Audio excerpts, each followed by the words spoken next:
الحمد لله وكفى والصلاة والسلام على سيدنا محمد المصطفى وأحمد المجتبى وعلى آله الأتقياء وأصحابه الأصفياء أما بعد فأعوذ بالله من الشيطان الرجيم بسم الله الرحمن الرحيم كنتم خير أمة أخرجت للناس تأمرون بالمعروف وتنهون عن المنكر وتؤمنون بالله ولو آمن أهل الكتاب لكان خيرا لهم منهم المؤمنون وأكثرهم الفاسقون صدق اللہ العظیم۔ سورۃ آل عمران کی آیت نمبر 110 ابھی میں نے پڑھی ہے، ابھی ہم اس کا ترجمہ اور اس کی تفسیر سیکھیں گے۔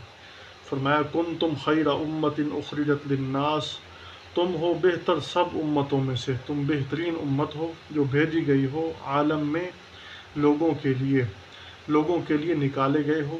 تأمرون بالمعروف، تم بھلائی کا حکم کرتے ہو، اچھے کاموں کا حکم کرتے ہو۔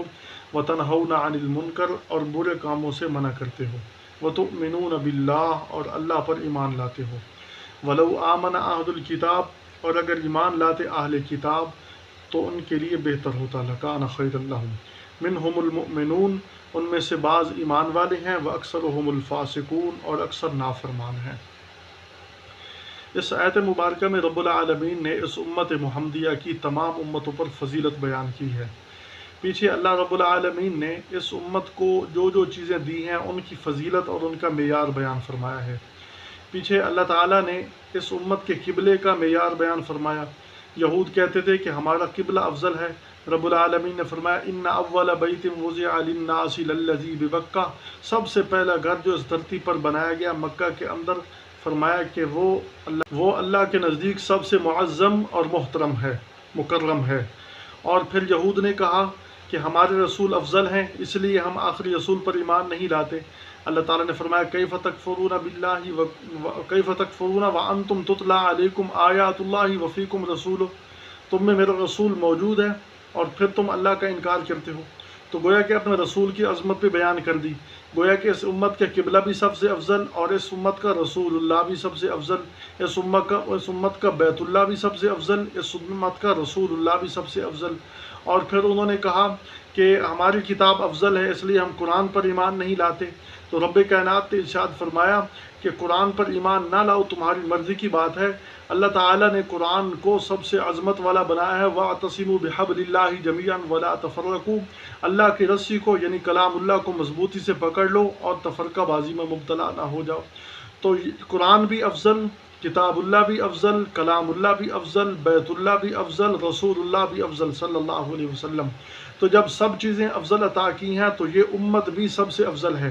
اس آیت مبارکہ میں اس امت کی فضیلت بیان فرمائی، فرمایا کنتم، یہ ماضی بعید ہے، ماضی بعید، اس کا معنی یہ ہوتا ہے کہ تم ازل سے اللہ کے علم میں تھے، خیر امت، سب سے بہترین، تم ازل سے اللہ کے علم میں سب سے بہترین تھے۔ جتنی امتیں آئیں تمہیں سب سے زیادہ نوازا گیا، تمہیں سب سے زیادہ انعامات دیے گئے، تمہیں سب سے بہترین امت بنایا گیا۔ کنتم خیر امت، امتوں میں سے بہترین ہو تم، امت میں سے سب سے اعلیٰ ہو تم۔ اخرجت للناس، کیوں اعلیٰ ہو؟ کیونکہ تمہیں لوگوں کے نفع کے لیے نکالا گیا ہے، یہ لام نفع کے لیے ہے۔ تمہیں نکالا گیا ہے، تم آئے نہیں، تم بھیجے گئے ہو، تم نکالے گئے ہو، تم نکلے نہیں، تمہیں بھیجا گیا ہے۔ للناس، لوگوں کے لیے، لوگوں کے نفع کے لیے تمہیں بھیجا گیا ہے، اسپیشلی طور پر تمہیں آخری نبی کی امت بنایا گیا ہے۔ فرمایا تأمرون بالمعروف، تم حکم کرتے ہو بھلائی کا، معروف کا، نیکی کا، نیکی چھوٹی سے لے کر بڑی تک، بڑی سے لے کر چھوٹی تک تم سب کا امر کرتے ہو اور کرتے رہتے ہو، کرتے رہو گے۔ مضارع ہے تأمرون، تم امر کر رہے ہو، کرتے رہو گے۔ کیا مطلب کہ تم نیکی کی بات کا ابھی بھی حکم کر رہے ہو زمانہ حال میں، اور زمانہ مستقبل میں بھی تم نیکی کی بات کا امر کرتے رہو گے۔ معروف، معروف میں سب سے بڑی نیکی ایمان کی دعوت ہے۔ یا ایھا الذین آمنوا